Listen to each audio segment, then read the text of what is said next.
They were arguably the finest streetcars of their time. Known as the City of Portland's Southern Pacific Electric Interurban Service, the cars that ran these lines were more affectionately known as the Red Electrics, an eye-catching shiny red color with a slick futuristic look to them.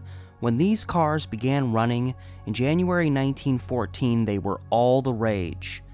And not just pretty in appearance. These cars were speedy and reliable, as were the motormen who ran them. That's what didn't quite make sense in terms of what happened on Mother's Day, May 9th, 1920.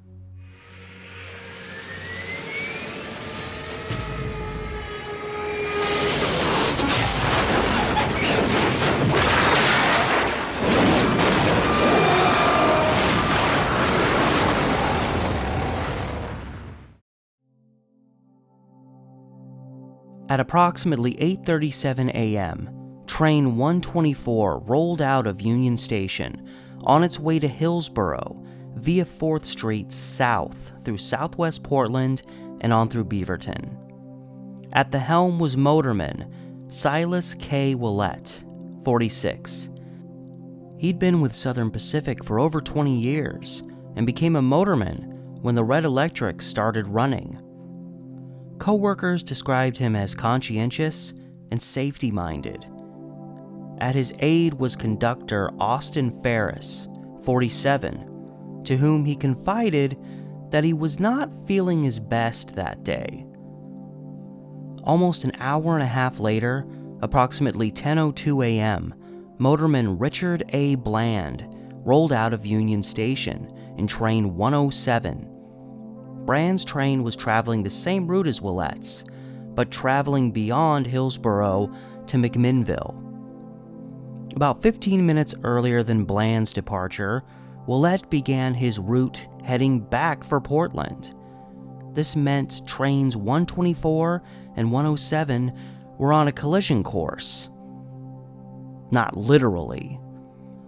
You see, the train operators ran on a system of dispatch messages, wherein, as the name denotes, those monitoring the movements of the trains would send these messages to help guide the trains and keep them traveling safely.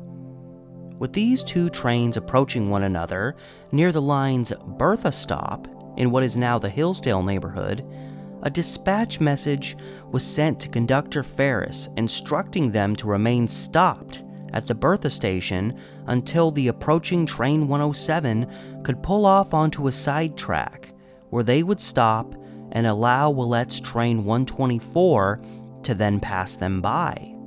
Safety first. Ferris, as far as we know, passed this message on to Willett. As they rolled into the Bertha stop at about 10:20 a.m., sisters Ina and Florence Hatch boarded the train. Their plan was to meet up with their mother, Amy, a short while later. Back in downtown, their mother was taken to a station at 4th and Stark to purchase a ticket to board the train her daughters were currently taking into town. But when she requested a ticket, she was denied. At that point, they weren't selling any more tickets for that train. Conductor Ferris watched as their train rolled in to stop at Bertha, and then he suddenly noticed the train was moving again. For some reason, Silas Willett had not remained at the stop as instructed. The area here, near where Bertha Station was, is a fairly dense, mostly residential area, but back in 1920, it was fairly sparse and quiet, leading to locals from all around hearing an explosive sound at 10:23 a.m. That drew them all to the site to find out what they'd heard. What they discovered was one of the worst transit accidents in American history.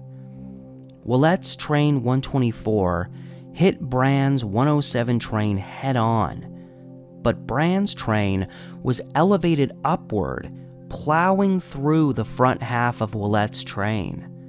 killing Willett immediately. Despite the mangled front end of Brand's train, he somehow survived the impact.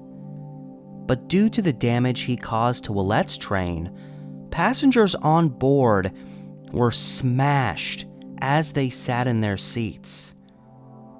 Obviously, both trains were traveling at full speed, with Willett presumably ignoring instructions and Brand rolling along not expecting an oncoming train around the corner. And alas, there was a curve in the track in this area, keeping the trains from seeing each other until it was too late to avoid disaster. Motorman Willett had been so mangled in the wreckage that it took hours to remove his body. In addition to him, 8 passengers died in a brutal, if not immediate death. One of those killed was 22-year-old Ina Hatch. She died as a result of a skull fracture, while her sister Florence, while seriously injured, survived the accident.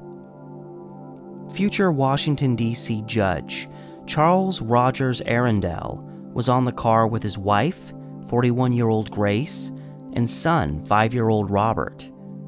Tragically, Charles would be the only one to survive this crash, with both Grace and Robert also sustaining skull fractures. Grace had also suffered a broken neck.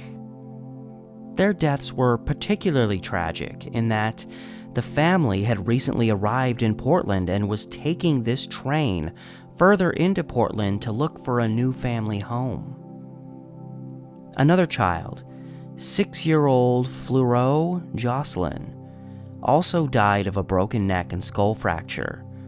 He'd been traveling with his aunt, an editor for the Oregonian newspaper, Camilla Antoinette Dosh. Camilla was seriously injured in the accident, sustaining several bone fractures, along with chest and head injuries. While surviving the immediate aftermath of the crash, she would succumb to her injuries 2 days later. Some state that 8 people in total died in this crash, when it was actually 9, and I believe this is because some didn't know that Camilla Dosh also died. John Frederick Peebler, 52, was an off-duty train engineer, taking the train back into town. He too died of a skull fracture. Newton Hoover, 34, also worked for Southern Pacific.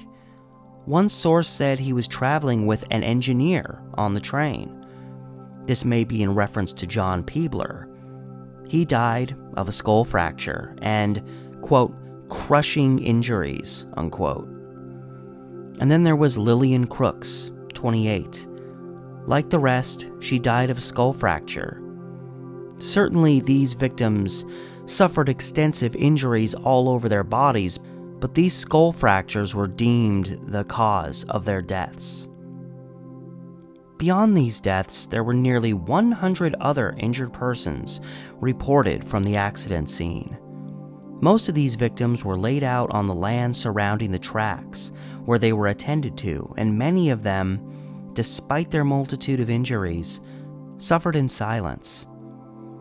A man named Harold Johnson had been buried in the debris for almost an hour and was discovered battered, bloody, and unconscious.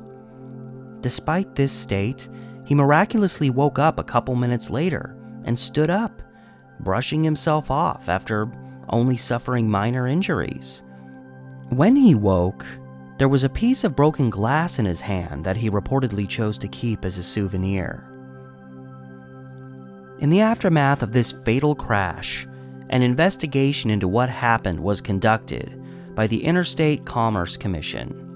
The key lingering question that would never be answered is why Silas Willett, deemed a safe and reliable motorman, departed the Bertha Station when he was instructed to stay. The investigation revealed an unfortunate circumstance that is tragically all too common in all sorts of business and industry. The rapid development and advancement of the red electric service had outpaced their safety procedures. The current system of sending dispatch messages had become archaic, and unreliable. It was subject to misinterpretation and human error. Ultimately, a block system would be introduced to replace the old dispatch method. In a block system, essentially the tracks the trains run on are broken into sections, or blocks, and only one train is allowed to be in a single block at a time. These blocks are also long enough to allow a train to stop within one if necessary. This system helped to advance preventative measures with regards to future train collisions.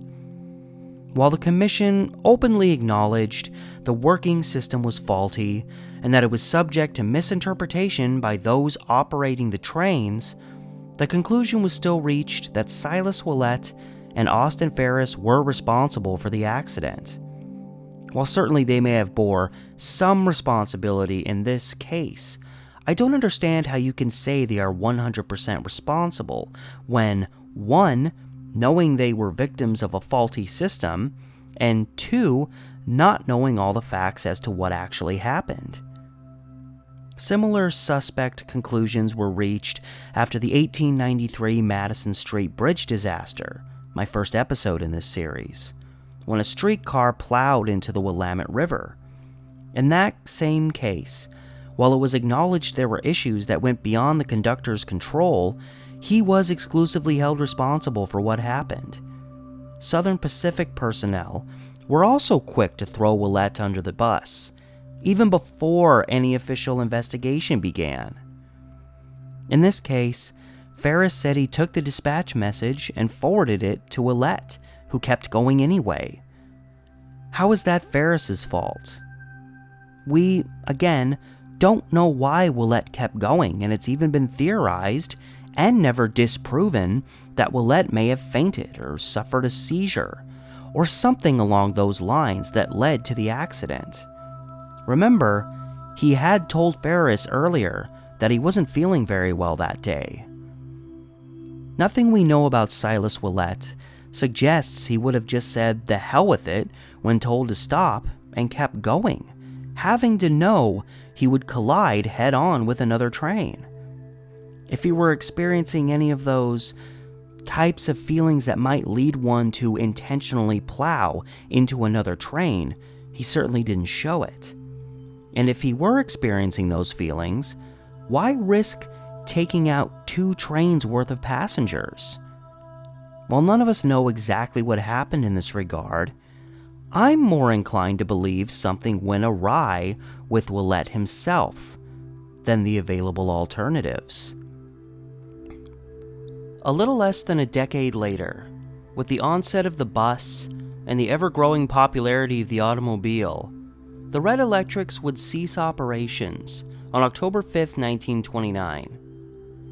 For how popular, successful, and even eye-catching this method of public transportation was, it will be remembered forever for this tragic crash that happened back in 1920.